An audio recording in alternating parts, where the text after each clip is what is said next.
duit masuk dalam akaun tuan-puan, lepas tu ada orang call. Sorry, saya tersalah transfer. Boleh pulangkan ke akaun ayah saya? Nampak macam biasa. Tapi sebenarnya, itu bukan duit dia. Itu adalah loan atas nama tuan-puan. Scammer dah guna IC dan detail tuan-puan untuk apply loan.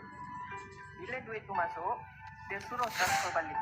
Bila tuan-puan buat macam tu, bermakna tuan-puan dah serahkan duit tu kepada scammer.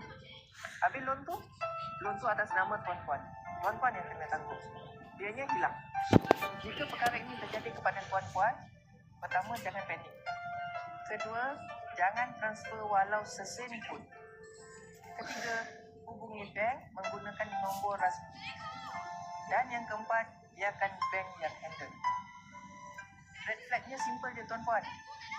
Duit tiba-tiba masuk dalam akaun bank kita, lepas tu ada orang call. Yang ketiga, suruh transfer cepat-cepat. Scam sekarang bukan nak ambil duit dia tuan-puan. Dia boleh buat tuan-puan berhutang tanpa tuan-puan sedar. Ini adalah pesanan khidmat masyarakat dari saya. Sharekan perkara ini kerana ramai lagi yang masih belum tahu.